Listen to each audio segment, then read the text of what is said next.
While my daughter fought for her life, her husband was celebrating on a yacht with another woman. I'm standing in the ICU at St. Catherine's Medical Center, watching Naomi's chest rise and fall with the ventilator. Room 412. The machines beep steadily, each sound a reminder that she's still here, still fighting. Her wedding ring catches the harsh fluorescent light, the same ring Derek slipped on her finger 6 years ago, promising to love her in sickness and in health. Derek hasn't been here in 4 days, but I know exactly where he is because Vanessa posted it all over Instagram. The champagne bottles lined up on the deck, the sunset behind them painted in oranges and purples. The woman in the white bikini who isn't my daughter, laughing with her head thrown back, $42,000 worth of yacht rental, slip number 23 at Harbor Point Marina. While Naomi's brain swells from the impact of a car accident that shouldn't have happened, her husband is playing millionaire with money he doesn't have. The head nurse, Carmen Rodriguez, pulls me aside at 11:32 p.m. She's worked at St. Catherine's for 26 years. Started as a nursing assistant, worked her way up to ICU supervisor. She's seen everything this hospital has to offer, from miracle recoveries to heartbreaking losses. But the way her hands shake as she shows me the clipboard tells me this is different. "Mrs. McAllister," she whispers, glancing over her shoulder to make sure we're alone in the hallway. "There's something you need to know about your son-in-law. Something that doesn't sit right with any of us nurses. I've been a family court judge for 33 years, retired now, but those instincts never leave you. I can read people like Carmen reads vital signs, and right now every alarm in my body is going off." "What is it, Carmen?" She shows me the medical chart. Pages of notes, medication schedules, doctor's orders. Then she flips to the back section, and I see it. A DNR order. Do not resuscitate. Signed yesterday at 4:23 p.m. My blood turns to ice. I never signed this. Naomi never discussed this. She's only 32 years old. 4 days ago, she was healthy, vibrant, planning Zara's 7th birthday party. Now someone has decided she's not worth saving? "Look at the signature," Carmen says quietly. I study the handwriting. It's supposed to be Derek's signature, but something's off. Too careful, too practiced. Derek's normal signature is a rushed scrawl, the signature of a doctor who signs dozens of charts every day. This looks like someone took their time, traced over the letters multiple times to get them right. "This was filed yesterday afternoon," Carmen continues, "right after Dr. Hamilton returned from his weekend trip. According to the timestamp, it was submitted at 4:23 p.m. I pull out my phone, open Instagram. Vanessa's profile is public. Every moment of their romantic getaway documented for her 3,000 followers. I scroll to yesterday's posts. There, at 4:47 p.m., a photo of Derek and Vanessa on the yacht deck, champagne glasses raised. The caption reads, "Perfect ending to a perfect weekend." The location tag shows Harbor Point Marina, 45 minutes away from the hospital. "Carmen," I say slowly, "if this was filed at 4:23 and Derek was still on the water at 4:47, how did he sign this document in person?" Her eyes meet mine. "Exactly, Mrs. McAllister, exactly." "There's something else," Carmen says, her voice dropping even lower. "Hospital policy requires 2 physician signatures for DNR orders. This only has 1. Dr. Hamilton's attending physician, Dr. Stevens, never signed off on this. According to protocol, this document isn't even valid." I feel my 33 years of legal experience kick into gear. Forged documents, falsified medical records. In 3 decades on the bench, I've seen plenty of people try to manipulate the system. I've seen bitter spouses, greedy relatives, desperate parents, but I never thought I'd see it in my own family. Carmen pulls out her phone, shows me something else. It's a screenshot from the hospital's visitor log system. Room 412, Naomi Hamilton. Last 14 days of visitor entries. I count them carefully. Derek Hamilton, October 12th, 8:15 p.m., stayed 11 minutes. Derek Hamilton, October 16th, 10:22 a.m., stayed 8 minutes. Derek Hamilton, October 19th, 6:47 p.m., stayed 14 minutes. 3 visits in 2 weeks. His wife is fighting for her life, and he spent a total of 33 minutes by her bedside.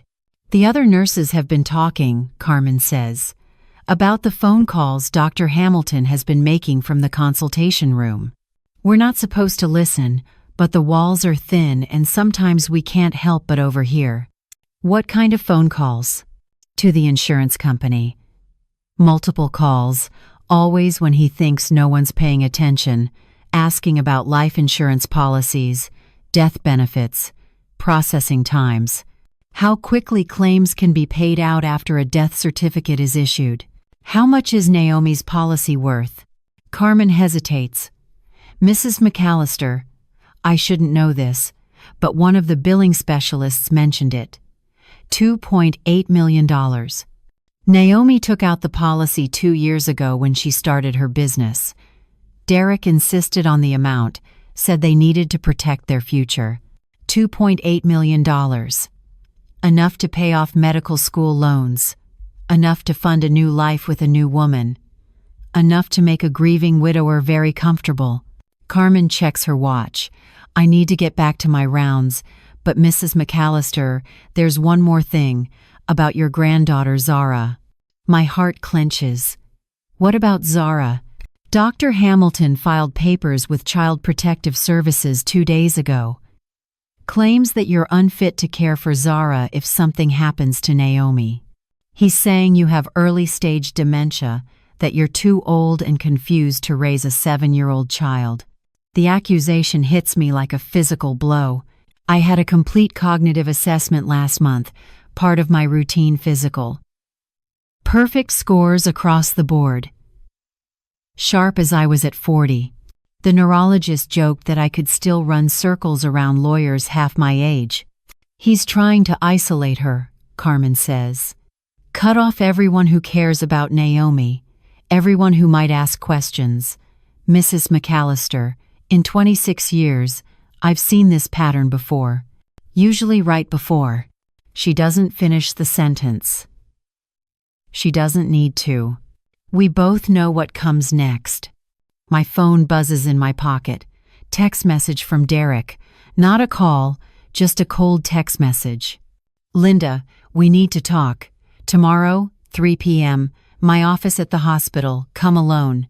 Not Mom, not Linda with any warmth, just my first name, clinical and distant, the same tone he probably uses with difficult patients' families. I look at Carmen, this woman who's risking her career to warn me, who's showing me confidential documents because she knows something is terribly wrong. Thank you, Carmen. I mean that. Thank you for caring about my daughter. She reaches out, squeezes my hand. Mrs. McAllister, in 26 years of nursing, I've never seen a husband refuse to hold his dying wife's hand. Not once. But Dr. Hamilton, every time he's visited, he stands at the foot of the bed, never touches her, never speaks to her, just checks the monitors like she's any other patient, and then leaves. After Carmen returns to her rounds, I sit alone in Naomi's room. The visiting hours ended at 9, but I know which stairwell the night security guard doesn't monitor. Old courthouse habits, knowing which rules can be bent and which doors are rarely watched. I take Naomi's hand in mine. It's warm, alive. Her pulse beats steady and strong under my thumb. These aren't the hands of someone ready to die. These are the hands of someone fighting to come back to her daughter, to her life, to everything Derek is trying to take away from her. I look at the machines tracking Naomi's vitals. Brain activity shows complex patterns, not the flat lines of someone beyond hope. These are the patterns of someone fighting their way back to consciousness. The neurologist, Dr. Patterson, told me yesterday that Naomi's scans are improving, that there's reason for optimism. Yet somehow Derek has filed a DNR order claiming she's beyond recovery. At 11:47 p.m., sitting in the dim glow of the medical monitors, I make a decision that will change everything. I pull out my phone and dial a number I haven't used in 3 years. Marcus Chen, Private Investigations. The phone rings twice before a familiar voice answers. Marcus, it's Linda McAllister. Judge McAllister. Long pause. I wasn't expecting to hear from you. 28 years ago, I presided over Marcus's custody battle. His ex-wife had tried to take their 2 daughters across state lines, violating court orders. I helped him maintain custody, kept his family together. Former FBI financial crimes specialist, now he traces money trails and uncovers secrets people think they've buried deep enough. Marcus, I need you to investigate my son-in-law. Everything. Financial records, phone logs, that yacht he's been posting about on social media. I need to know how a surgical resident making $62,000 a year affords a $42,000 weekend. What's the timeline, Judge? I look at Naomi's face, peaceful in sleep, but fighting underneath. Yesterday. I need everything yesterday. The call ends. I write a check from my retirement savings. $28,000, Marcus's retainer fee for priority investigation. It's money I'd been saving for Zara's college fund, but right now, making sure Zara still has a mother matters more than any college education. What Derek doesn't know is that Vanessa's Instagram photos have already revealed more than she intended. Every picture is geotagged, every timestamp recorded. Every moment of their celebration documented while my daughter lay unconscious. I spend the rest of the night in Naomi's room, holding her hand, talking to her like I did when she was little, telling her about Zara's week at school, about the art project she's working on, about how much everyone misses her. Studies show that coma patients can often hear their loved ones. I need Naomi to know she's not alone, that someone is still fighting for her. The call comes at 7:38 a.m. I'm reading Naomi the morning news, the lifestyle section she always loved. Fashion and design, her passion before Derek came into her life and slowly convinced her to give up her interior design business. Linda, we need to discuss Naomi's situation. Derek's voice on the phone is cold, clinical, like he's discussing a patient case rather than his wife's life. Her situation, I repeat, keeping my voice level. 33 years of family court taught me never to show emotion too early in a negotiation. What situation would that be, Derek? Let's be realistic here. The brain scans show severe trauma. The neurologist says meaningful recovery is unlikely. We need to start thinking about next steps. I watch Naomi's chest rise and fall, steady and strong. Which neurologist told you that, Derek? A brief pause. Dr. Mitchell. He's one of the best neurosurgeons in the state. I write down the name. Marcus will verify that too. Interesting, because Dr. Patterson told me yesterday that Naomi's scans are actually improving, that he's optimistic about her chances. Patterson is an optimist. Mitchell is a realist. I see. And when exactly did Dr. Mitchell examine Naomi? Another pause, longer this time, last week. The details aren't important, Linda. What matters is that I have to think about the future, about Zara's stability, about my career.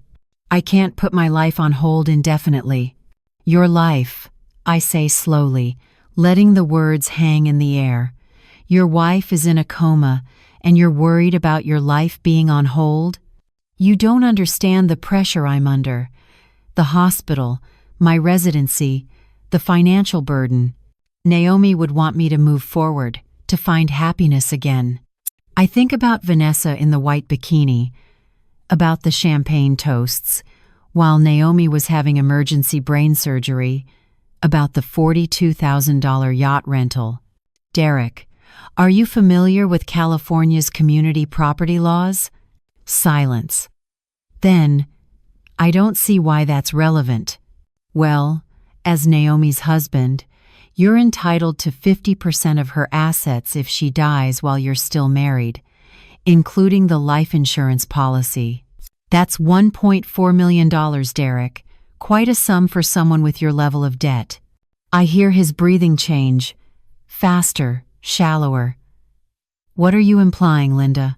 I'm not implying anything. I'm stating facts. $2.8 million is a lot of money for someone who just spent $42,000 on a yacht rental. That's what Vanessa posted on Instagram, by the way. Harbor Point Marina, Slip 23, beautiful photos. You've been stalking Vanessa's social media? I've been paying attention, Derek. There's a difference. And I've been noticing things, like how someone files a DNR order at 4:23 p.m. when Instagram shows they're still on a yacht at 4:47 p.m. Basic timeline discrepancies. The mask starts to slip. I can hear it in his voice. Look, Linda, I understand you're upset, but Naomi is brain dead. The machines are keeping her body alive, but she's not coming back. Dr. Mitchell confirmed it. That's interesting, Derek, because I called Dr. Mitchell this morning. He says he's never examined Naomi, never even heard of her case. So either you're confused about which doctor you spoke to, or you're lying to me. Complete silence on the other end. You're confused, Linda. That's exactly what I meant about your cognitive issues. You're getting names mixed up, details confused. My cognitive issues, I repeat softly. Derek, I had a complete neurological assessment last month, perfect scores, clean bill of health. The same assessment you're claiming shows dementia doesn't exist, so either my doctors are lying or you are. I hear him exhale sharply. What do you want, Linda? There it is. The real question underneath all the pretense. I want you to stop filing fraudulent medical documents. I want you to stop lying about doctors who never examined my daughter. And I want you to visit your wife like a husband who actually cares whether she lives or dies. Or what?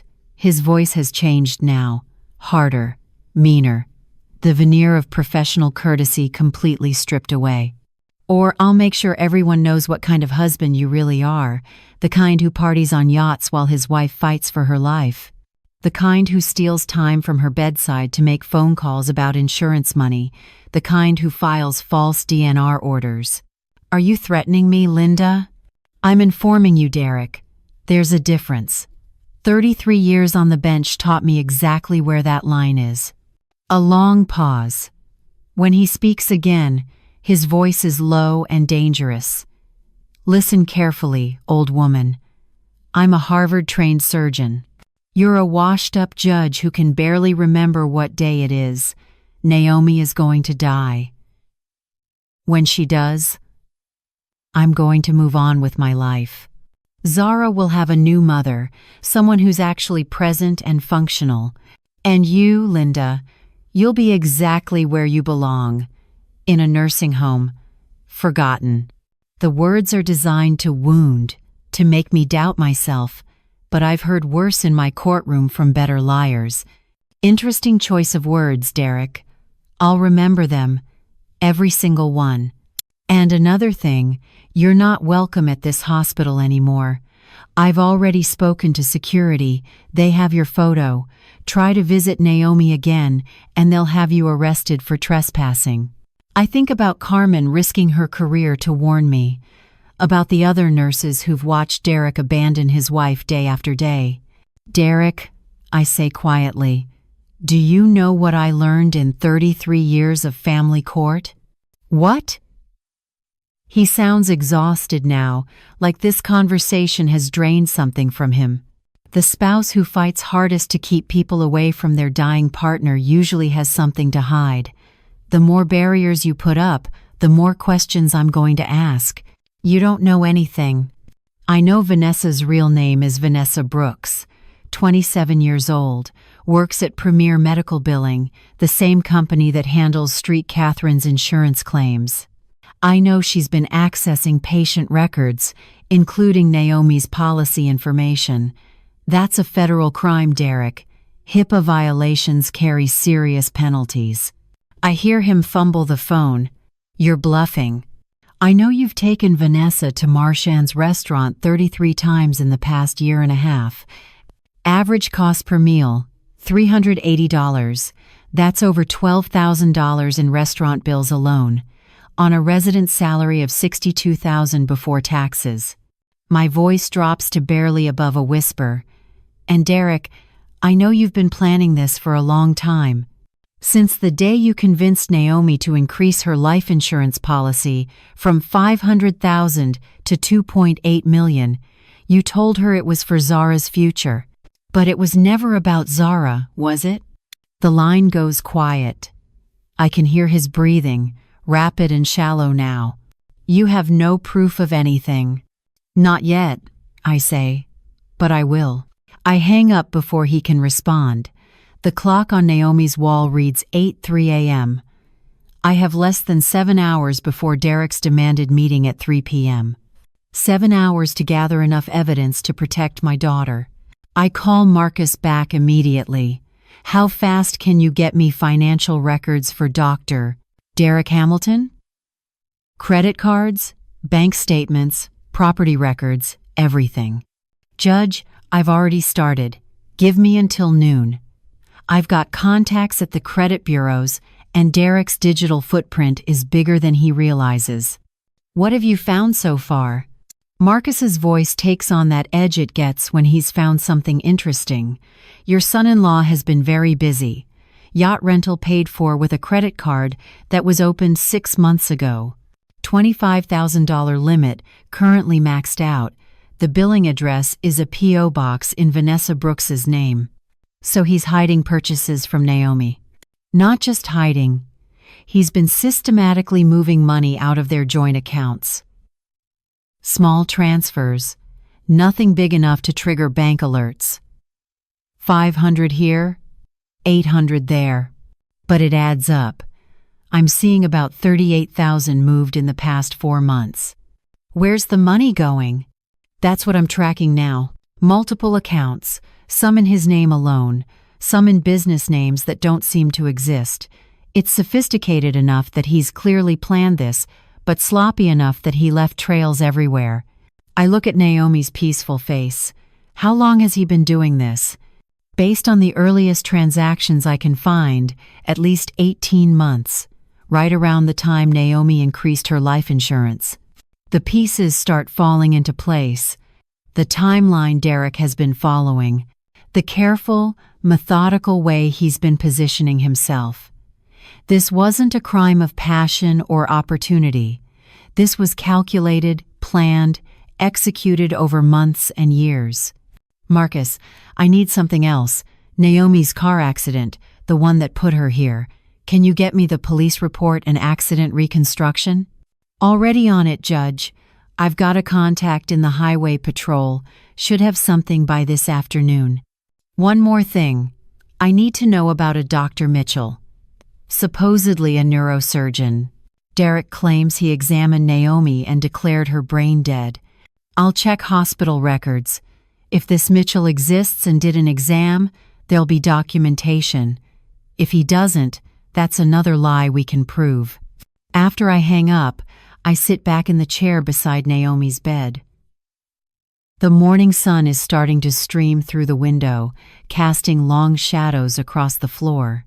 Somewhere in this hospital, Derek is probably preparing for our 3 p.m. meeting, thinking he has the upper hand, thinking he's covered his tracks well enough. But he's forgotten something crucial. I spent 3 decades watching people lie under oath. I know every tell, every evasion, every desperate move criminals make when they think they're cornered. At 3:42 a.m., I'm still sitting beside Naomi's bed. The ICU is quiet, except for the steady rhythm of machines. Her hand is warm in mine. her pulse strong and steady. I've been thinking about Derek's words on the phone. Washed-up judge. Can barely remember what day it is. Forgotten in a nursing home. He wants me to feel powerless. He wants me to doubt myself, to step back, to let him do whatever he's planning without interference. But what Derek doesn't understand is that being underestimated is the most powerful position you can hold. I pull out my phone. Marcus's preliminary report came through an hour ago. I read it again by the blue glow of the monitors, each line more damning than the last. Derek Hamilton, age 38, Harvard Medical School class of 2014, surgical resident at St. Catherine's Medical Center. Annual salary $62,000.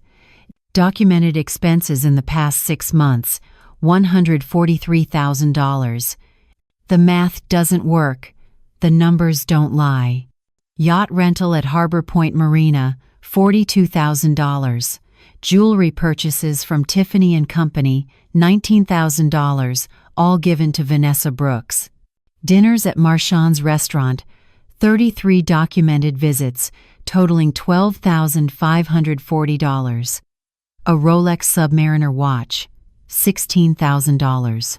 I remember seeing that watch on Derek's wrist during his last visit to Naomi, the way he kept checking it like he had somewhere more important to be.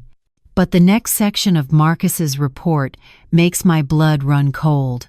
Financial account access records show Derek has been systematically withdrawing funds from Naomi's personal investment account.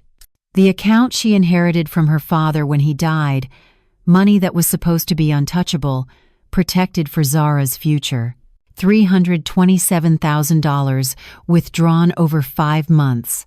Small amounts each time, nothing large enough to trigger automatic bank alerts, but steady, methodical theft. I think about Naomi at age 9, sitting in my kitchen doing homework, asking me what investing meant because her daddy had left her money for college. I explained it to her carefully, made sure she understood it was her security, her safety net. Now Derek has stolen that security to fund his affair and his fantasy life. My phone buzzes. Text from Derek, sent at 3:51 a.m. He's awake too, probably unable to sleep knowing I'm asking questions. Meeting canceled. Don't contact me again. He's running scared. Good. But there's something else in Marcus's report that makes me stand up and walk to the window. Life insurance inquiry log from Mutual of California. Derek has been calling the insurance company twice a week for the past 6 weeks. Same questions every time, documented by their customer service system.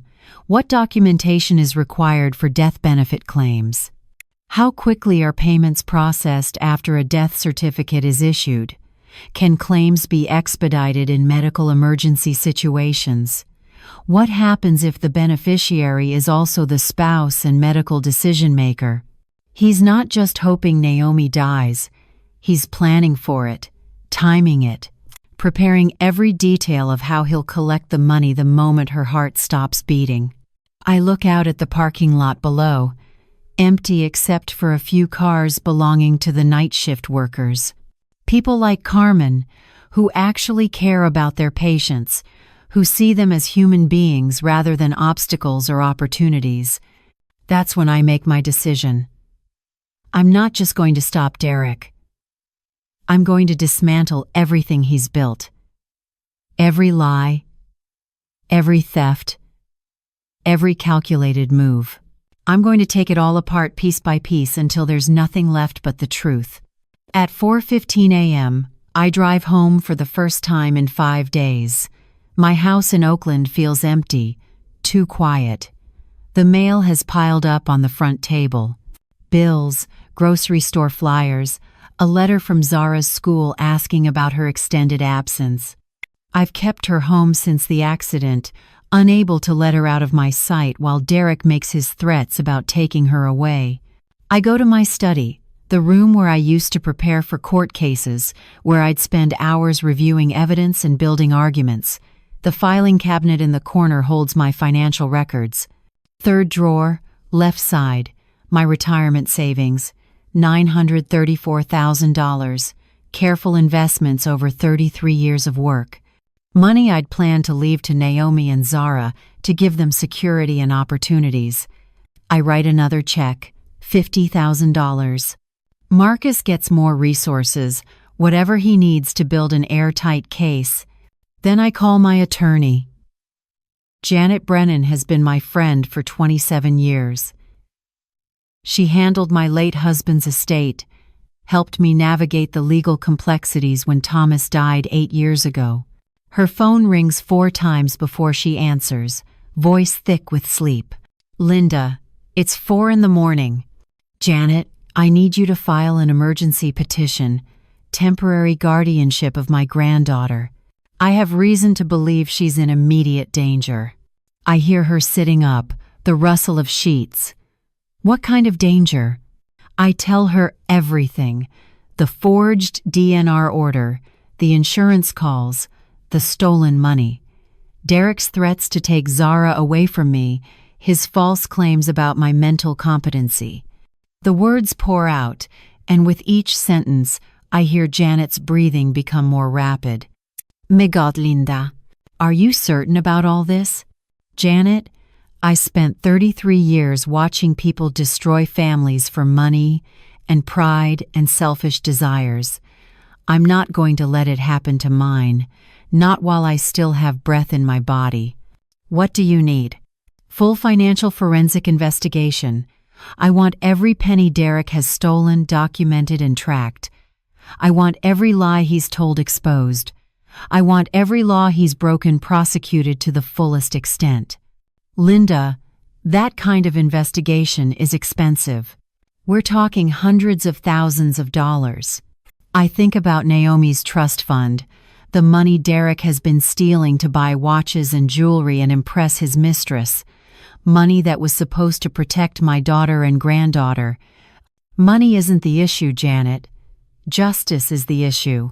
There's a pause. Then Janet's voice comes back strong and clear, the voice of the fierce advocate I've known for decades. I'll start the paperwork this morning. Emergency custody hearing, full financial disclosure, motion to freeze all marital assets. Linda, we're going to bury him. At 6 a.m., I'm back at the hospital. I know the service entrance that night security doesn't monitor closely, the same entrance the cafeteria workers use for early morning shifts, old habits from years of finding ways around bureaucratic obstacles. Naomi looks exactly the same, peaceful, fighting. I lean close to her ear and whisper, "Baby girl, Mama's here. I'm going to make sure you're safe. You and Zara both. I promise you." Her heart rate increases slightly on the monitor. Just for a moment, just barely noticeable. But I see it. She can hear me. Somewhere inside, she's still there, still aware, still holding on. At 6:23 a.m., my phone rings. Janet Brennan, already working despite the early hour. Linda, I've been reviewing California law on emergency guardianship. There's something you need to understand about cases like this. What is it? If we can prove Derek is an immediate threat to Zara's safety, the court can grant temporary custody within 48 hours. But we need concrete evidence, not just suspicions. I've got evidence. Financial theft, forged medical documents, witness testimony from hospital staff. That's good for the criminal case, but for custody, we need to show direct harm to the child. Has Derek done anything that specifically endangers Zara? I think about the past few weeks. Derek hasn't seen Zara since the accident, hasn't called, hasn't asked about her, but endangerment requires more than neglect. Then Carmen's words come back to me. The phone calls Derek has been making from the hospital consultation room. The conversations about insurance money, about moving on, about new beginnings. Janet, what if I can prove Derek has been planning to remove Zara from my care the moment Naomi dies? That he's already contacted child services with false allegations about my mental state? That's direct interference with familial relationships. Combined with the financial crimes, it establishes a pattern of manipulation and deceit. Send me everything you have. The call ends.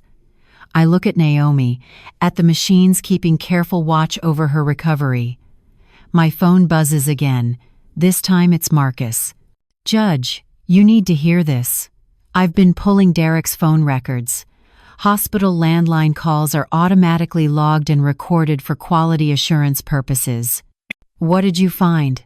October 18th, 10:37 p.m. Derek to Vanessa Brooks, from the hospital consultation room. The recording is clear enough to transcribe.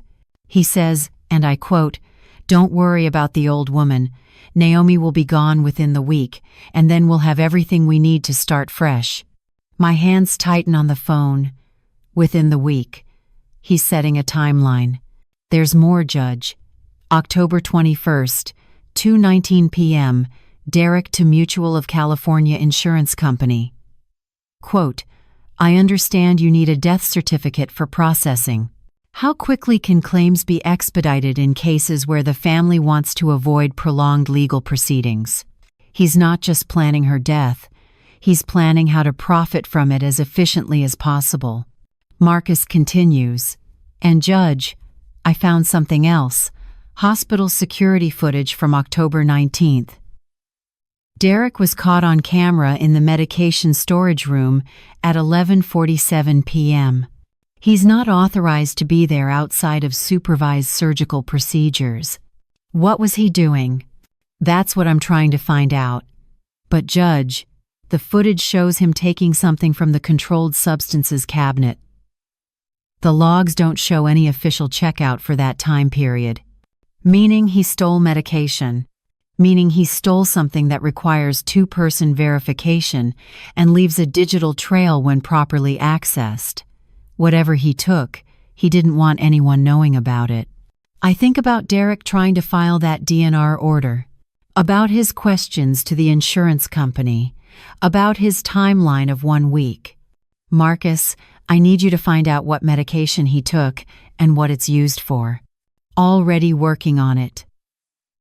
I've got a contact in the hospital pharmacy pulling the discrepancy reports now. At 7:15 a.m., Dr. Patricia Okonkwo arrives for her shift. Chief of Staff at St. Catherine's, we served together on the Medical Ethics Board 4 years ago. I find her in her office, coffee already growing cold on her desk. "Patricia, I need to report a serious breach of medical protocol." She looks up from her computer, reading glasses perched on her nose. "Linda, what's happened?" A doctor has been accessing his wife's medical records without proper authorization, using hospital systems to gather insurance information, falsifying DNR orders, and possibly stealing controlled medications. Her expression shifts from concern to alarmed. "Who are we talking about?" "Dr. Derek Hamilton." Patricia removes her glasses slowly. "Derek is one of our surgical residents. These are extremely serious allegations. I have documentation, phone recordings of him discussing his wife's death like it's a business transaction, bank records showing he's stolen over $300,000 from her accounts, security footage of him in restricted areas. And Patricia, he's been preventing other physicians from examining his wife, telling them she's beyond help when her scans show improvement. My God." She stands up, begins pacing. "Linda, if even half of this is true, we're looking at medical license revocation, criminal charges, massive liability for the hospital. It's all true. And Patricia, there's more. Derek tried to have me banned from visiting my own daughter, filed false reports with Child Protective Services claiming I have dementia. He's systematically isolating Naomi from anyone who might question his decisions." She picks up her phone. "I'm calling an emergency medical board meeting for this afternoon, 2 p.m. Can you present your evidence?" "I'll be there." "Linda," she says quietly, If Derek is doing what you're describing, we need to move fast. Patients' lives could be at risk, not just Naomi's. At 8:47 a.m., Marcus calls back. Judge, I got the pharmacy report. Derek took potassium chloride from the medication storage. 10 milliliter vial, concentrated solution. My blood turns to ice. What's that used for? In proper medical contexts, it's used to treat potassium deficiencies.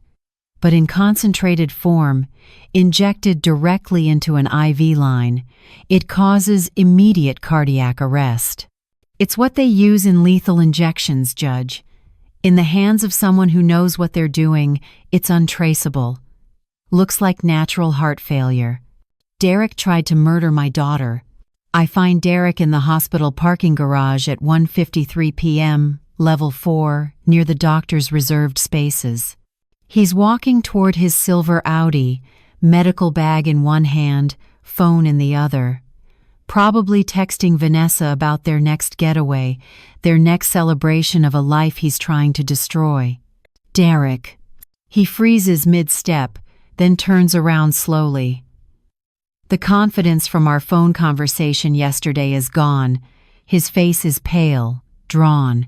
The expensive suit looks rumpled, like he slept in it, or didn't sleep at all. Linda. His voice is carefully controlled, but I hear the tremor underneath. What are you doing here? I thought we agreed the meeting was canceled. You canceled, Derek. I didn't agree to anything. I step closer. He takes a step back, his shoulder blades hitting the concrete pillar behind him. I've been learning interesting things about you. Did you know hospital security cameras record everything? Including doctors wandering into medication storage rooms at midnight. His hand tightens on his medical bag. I don't know what you're talking about. Potassium chloride, Derek. 10 milliliter vial. Taken from controlled substances without authorization on October 19th at 11:47 p.m. The color drains from his face completely. That was for a patient, a legitimate medical need. Really? Because there's no chart documentation, no physician's order, no pharmacy log, just you, on camera, taking something that can stop a human heart in under 3 minutes. His car keys slip from his shaking fingers, clatter on the concrete floor. The sound echoes through the parking garage. You're insane. You're a confused old woman making up stories. Am I? I pull out my phone, show him Marcus's report on the screen. Because I have bank records showing you've stolen $327,000 from Naomi's investment account, the one her father left her, the one that was supposed to be untouchable. Derek stares at the screen like it's a snake about to strike. I have recorded phone conversations where you discuss Naomi dying within the week, where you ask insurance companies about expedited death benefit claims, where you tell Vanessa not to worry about the old woman because soon you'll have everything you need. His expensive Rolex catches the fluorescent light, the watch he bought with Naomi's stolen money while she lay unconscious 20 floors above us. How's the yacht rental business, Derek? $42,000 is a lot for someone making $62,000 a year. That money, he starts, then stops. His lawyer instincts are probably screaming at him to shut up, but panic makes people stupid. That money came from joint accounts, marital assets. Naomi's trust fund isn't a joint account. It's individual inheritance, protected under California law. Every withdrawal you made was theft. Federal banking fraud, actually, since you used electronic transfers across state lines. His back is pressed against the pillar now, nowhere left to retreat. What do you want? The same question he asked on the phone, but now his voice is different. Smaller. Desperate. I want you to confess. To the theft. To the forged DNR order. To stealing medication with intent to murder your wife. Murder? His voice cracks. I would never. Then explain the potassium chloride, Derek.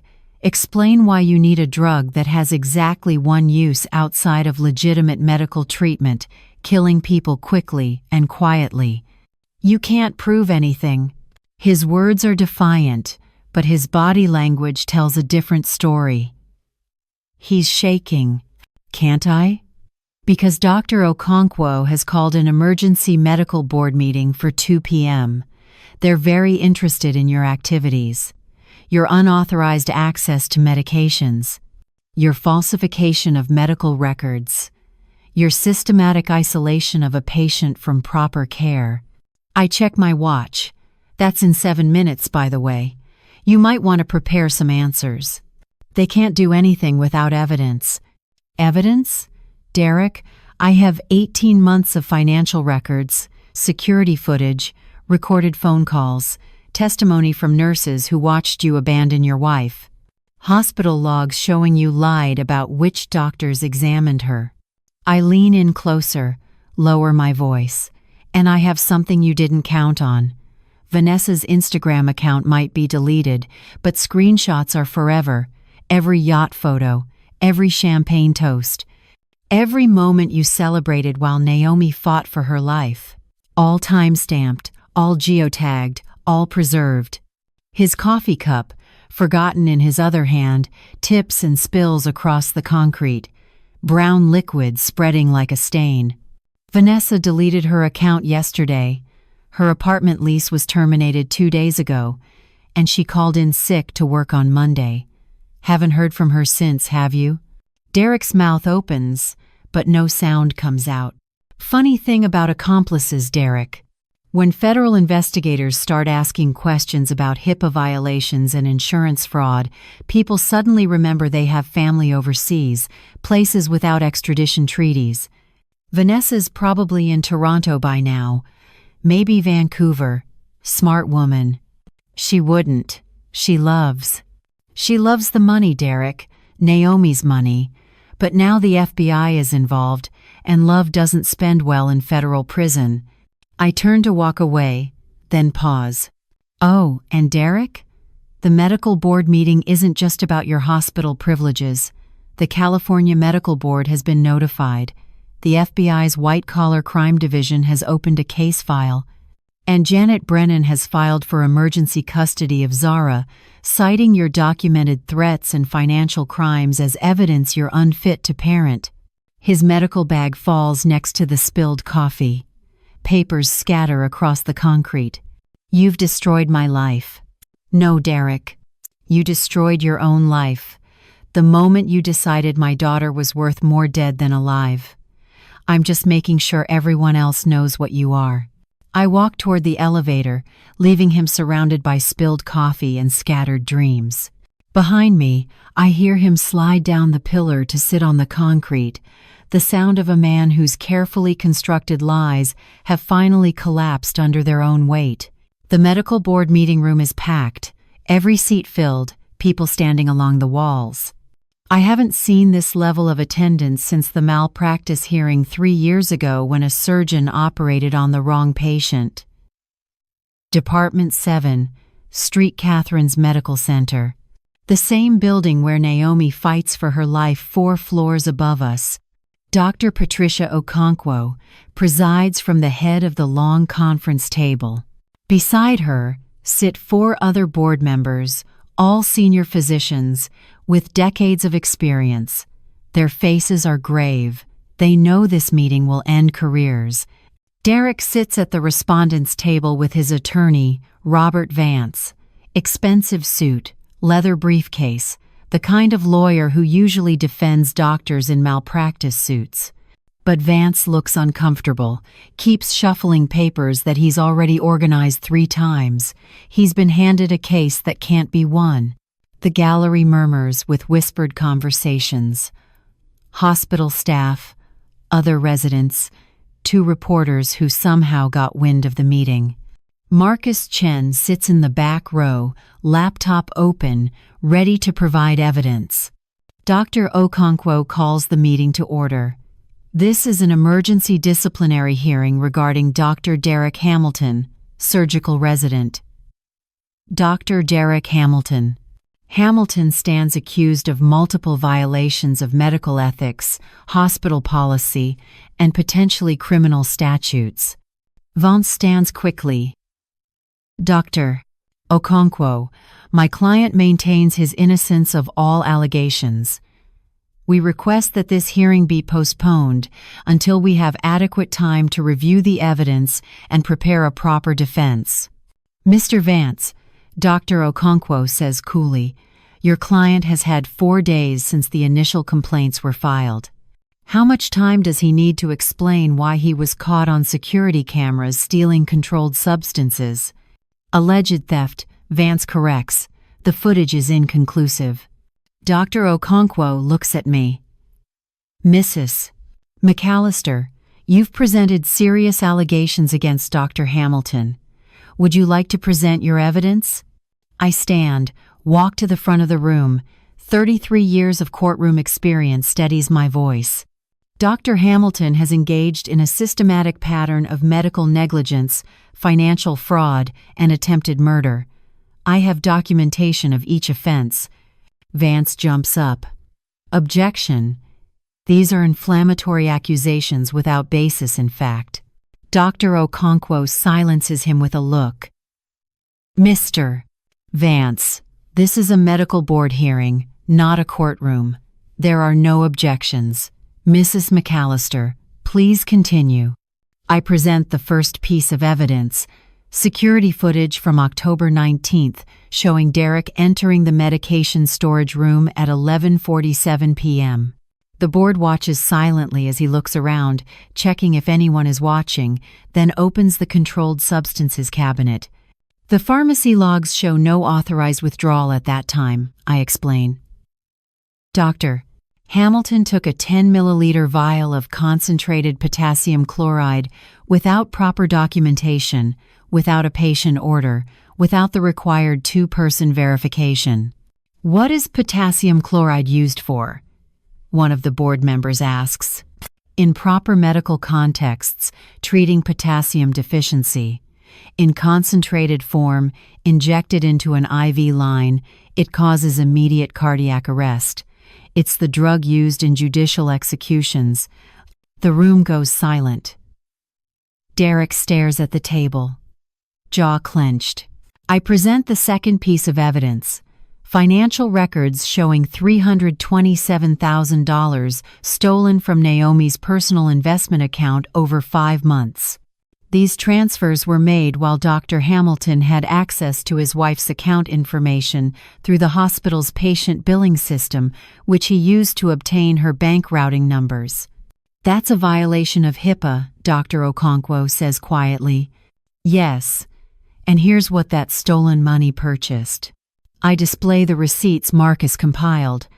Jewelry from Tiffany, dinners at expensive restaurants, a Rolex watch, yacht rentals, all documented, all time-stamped, all purchased while Naomi lay unconscious. Every dollar spent on gifts for Vanessa Brooks, Dr. Hamilton's girlfriend, who works at Premier Medical Billing and had unauthorized access to patient insurance records. One of the board members leans forward. Dr. Hamilton, is this true? Did you have a relationship with someone who accessed your wife's confidential medical information? Derek whispers something to Vance. His lawyer stands. My client declines to answer on grounds that it may incriminate him in ongoing investigations. The board members exchange glances. That's not a denial. I present the third piece of evidence. Recorded phone calls from the hospital consultation room. The board listens as Derek's voice fills the room through the speakers. Don't worry about the old woman. Naomi will be gone within the week, and then we'll have everything we need. The date stamp shows this conversation occurred 3 days before Derek attempted to file a fraudulent DNR order. I show the forged document next. The signatures that don't match. The timestamp that proves Derek was on a yacht when he supposedly signed it in person. The missing required physician, co-signature. Dr. Hamilton falsified medical records, with intent to end life support for a patient showing measurable improvement in brain activity. Dr. Okonkwo's expression is carved from stone. Dr. Hamilton, do you have anything to say in your defense? Derek stands slowly. His confidence from previous days is completely gone. He looks like a man who's been awake for 72 hours straight, haunted by his own choices. I made mistakes, financial mistakes. But I never intended to hurt Naomi. I love my wife. Love? The word comes out sharper than I intended. You spent $42,000 on a yacht rental while she had emergency brain surgery. You visited her twice in 3 weeks. You told your girlfriend she'd be gone within a week. That's not love, Derek. That's murder planning. Dr. Okonkwo stands. Dr. Hamilton, this board has heard sufficient evidence to take immediate action. Your hospital privileges are revoked effective immediately. Your medical license will be suspended pending investigation by the California Medical Board, and we are obligated to report these findings to law enforcement. She looks at the 2 officers standing by the door. Officers, please escort Dr. Hamilton from the premises. Derek's face crumbles. His carefully constructed life, his future, everything he thought he'd secured, gone in less than an hour. As the officers approach, Vance grabs Derek's arm, whispers urgently, but there's nothing to say. The evidence speaks louder than any defense. Wait, Derek says suddenly. There's something else, something you don't know. Everyone freezes. Derek looks at his lawyer, who's shaking his head violently, mouthing the word no. But Derek has passed the point where legal advice matters. He's drowning, and he's reaching for anything that might keep him afloat. The car accident, Derek says, his voice barely above a whisper. Naomi's accident. It wasn't an accident. The room erupts. Dr. Okonkwo has to call for order twice before the noise dies down. What are you saying, Dr. Hamilton? Derek's hands are shaking. He grips the edge of the table to steady them. I didn't do it. I swear I didn't do it. But I knew. I knew before it happened. Vance tries to stand, to stop his client from speaking, but Derek pushes him away. Vanessa told me about it 2 days before. Said she'd found someone who could make it look like mechanical failure. She said it was the only way, that Naomi would never agree to a divorce, that we'd lose everything in the settlement. My vision tunnels. The room seems to tilt. Marcus was right. The brake lines were cut deliberately, but I thought it was Derek. Now he's saying Vanessa arranged it? Who did she hire? Dr. Okonkwo demands. I don't know. She wouldn't tell me. Said it was better if I didn't know details. But she showed me messages afterward. Proof that it was done. Photos of Naomi's car in the shop, showing where the lines were accessed. Derek's voice breaks. I told her to stop. I said we'd find another way. But she said it was too late, that the person was already paid, that it would happen within 48 hours. And then 2 days later, Naomi's brakes failed on the highway. One of the officers steps forward. Dr. Hamilton, you're admitting to conspiracy to commit murder? Derek's face crumbles completely. I didn't want this. I wanted to be free, to start over. But not like this. Not with Naomi dead or dying. But you tried to finish what Vanessa started, I say. My voice cold and hard. You took that potassium chloride. You filed the false DNR order.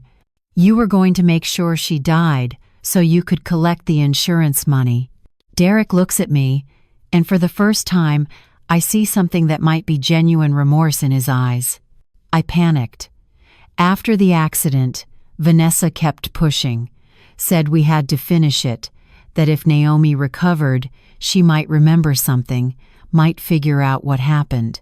The insurance money would make everything right, she said. We could disappear, start fresh somewhere else. Where is Vanessa now? One of the officers asks. I don't know. She stopped answering my calls 3 days ago. Her apartment is empty. Her phone goes straight to voicemail. The officer pulls out his radio. We need to issue an APB for Vanessa Brooks, 27 years old, approximately 5'6", brown hair, brown eyes. Suspected in conspiracy to commit murder, attempted murder, insurance fraud. Consider armed and dangerous. Derek shakes his head. She's not dangerous, she's just scared. Dr. Hamilton, Dr. Okonkwo says, her voice like ice, you're under arrest. Officers, take him into custody. As they handcuff Derek, he looks at me one last time. I'm sorry, Linda. I'm sorry for all of it. I never meant for things to go this far. You meant every bit of it, I say. The only thing you're sorry about is getting caught. They lead him away, and the room explodes into conversation again. Reporters are already on their phones. Hospital staff are talking urgently.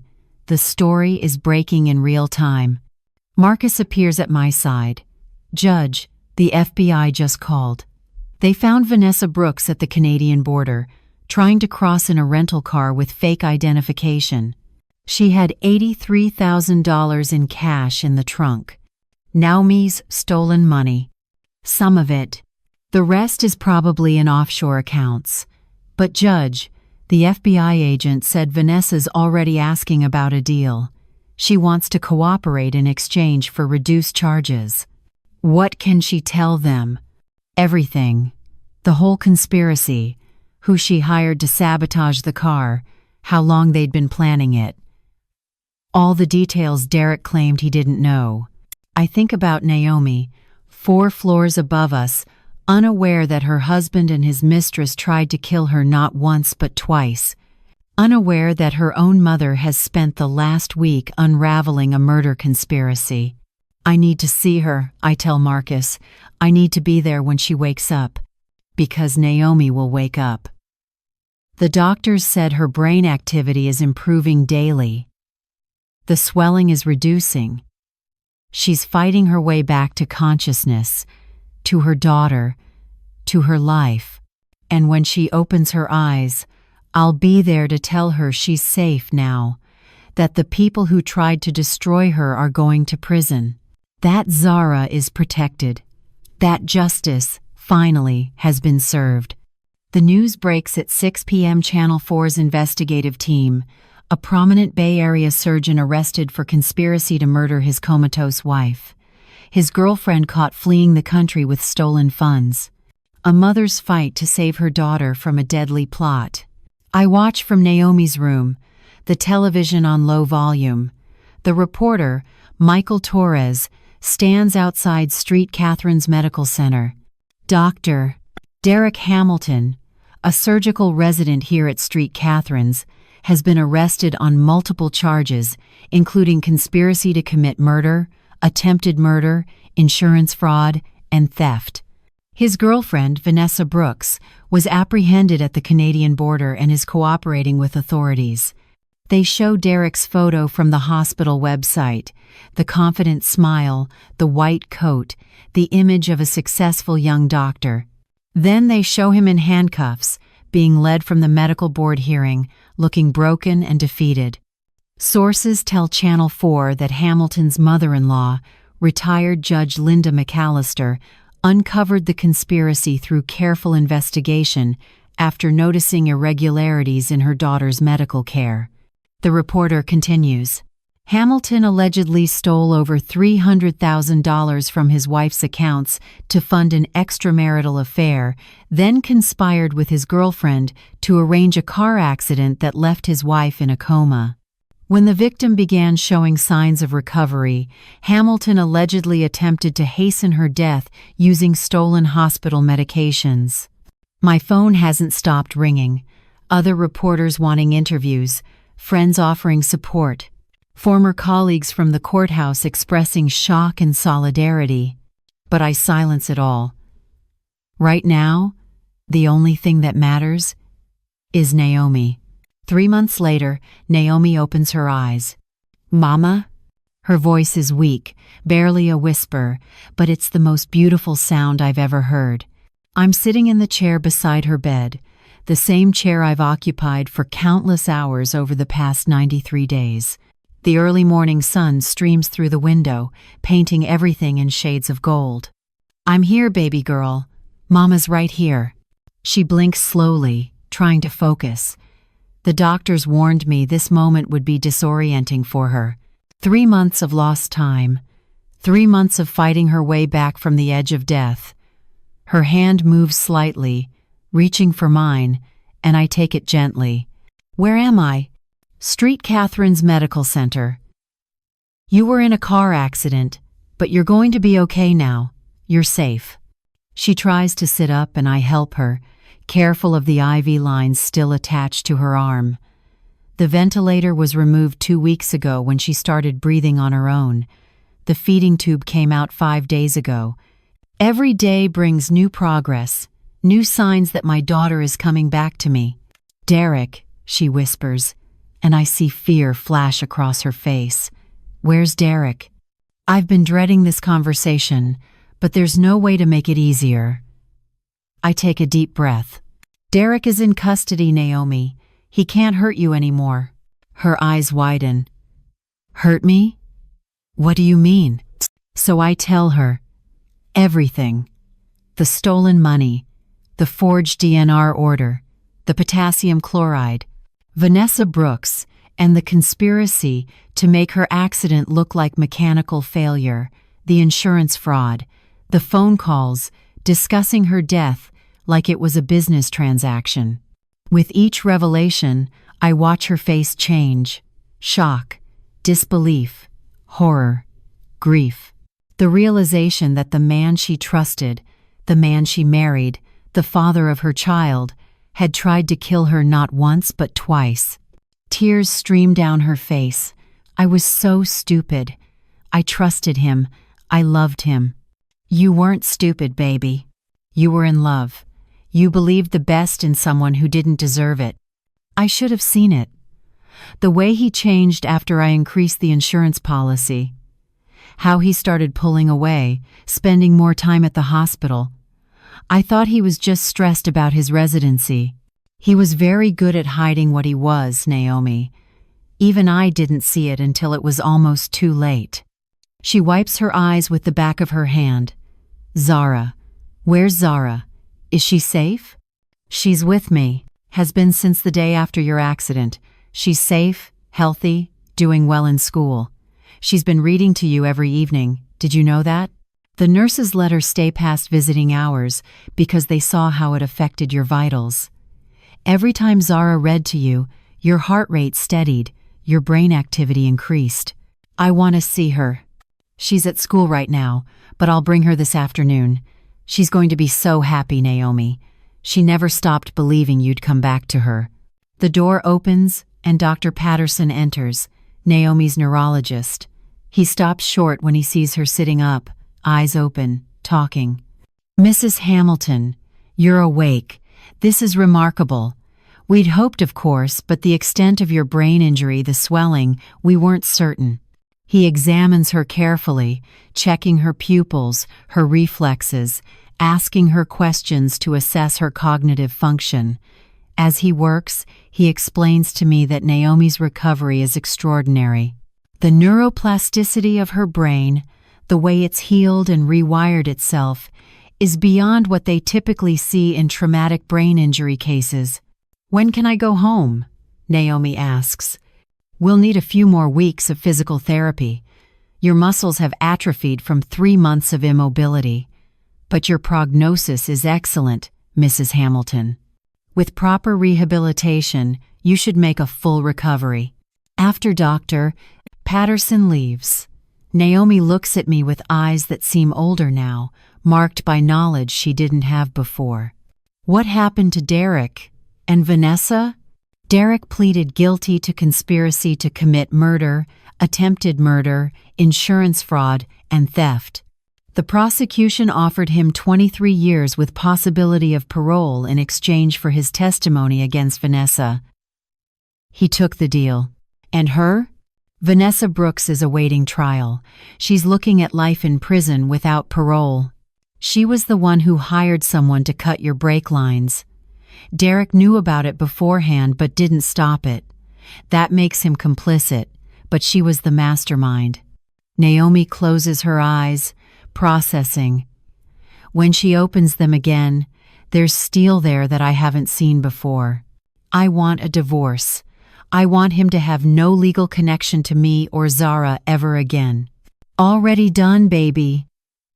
Janet filed the papers 2 months ago on grounds of attempted murder and fraud. It's finalized. Derek has no parental rights, no claim to any of your assets, nothing. He signed away everything in exchange for the plea deal. And my money? The trust fund Daddy left me? We recovered almost all of it. Derek had spent some on gifts for Vanessa, but we sold those items and recouped most of the value. Your account has been restored and secured. Derek will never have access to it again. That afternoon, I bring Zara to the hospital. She's been asking every day when she can see her mommy awake, talking, smiling. When we enter the room and Naomi's eyes meet Zara's, they both start crying. Mommy!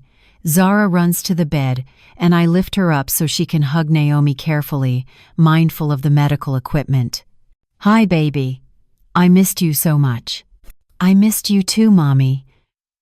Grandma said you could hear me when I read to you. I read all your favorite books. And I made you drawings.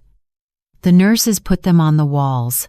Naomi looks around the room, seeing for the first time the dozens of crayon drawings Zara created over the past 3 months. Hearts and flowers and stick figures labeled Mommy, Zara, and Grandma. They're beautiful, sweetheart. You're such a good artist. Grandma takes good care of me.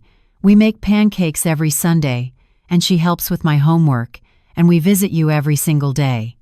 Naomi looks at me over Zara's head, and I see gratitude and love and relief in her eyes. That night, after Zara falls asleep in the chair beside Naomi's bed, my daughter reaches for my hand. Mama, thank you. For everything. For protecting us. For fighting when I couldn't. For not giving up. That's what mothers do, baby. We protect our children. Always. I should have listened when you warned me about Derek. You saw something in him that I refused to see. You were in love. You wanted to believe the best. That's not a character flaw, Naomi. That's being human. She squeezes my hand. I won't make that mistake again, trusting someone who doesn't deserve it. Outside the window, the city lights of Oakland twinkle in the darkness. Somewhere out there, Derek sits in a county jail cell, waiting for his sentencing hearing. Vanessa is in federal custody, her cooperation deal falling apart as prosecutors build their case. Both of them will spend decades in prison for what they tried to do. But here, in this hospital room, my family is whole again. Battered, certainly. Changed forever by what we've survived. But together, safe, and moving forward. Some people think vulnerability equals weakness. They think that trusting people, loving them, opening your heart makes you a target. And maybe it does. But protecting the people you love, fighting for them when they can't fight for themselves, that's the strongest force in the world. The machines beep steadily, life continuing, future unfolding, justice served, new boundaries established. And in the chair beside her daughter's bed, Zara sleeps peacefully, knowing that when she wakes up tomorrow, her mother will still be there, still fighting, still healing, still here. Forever. That's Linda's story. A mother who refused to let her daughter become another statistic. A woman who used 33 years of legal experience to uncover a murder conspiracy and save her family. Now I want to hear from you. Where are you watching this from? What city? What country? Drop it in the comments below.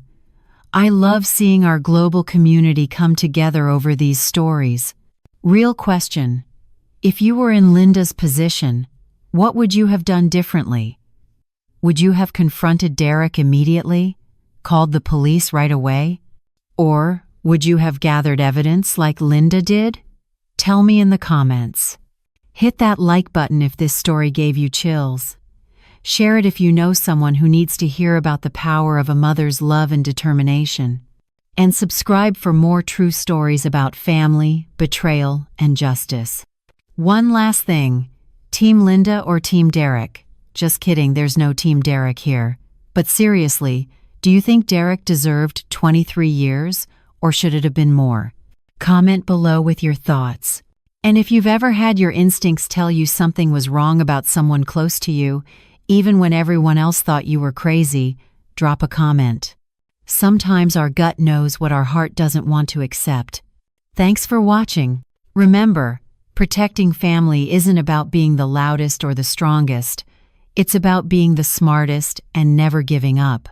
See you in the next one.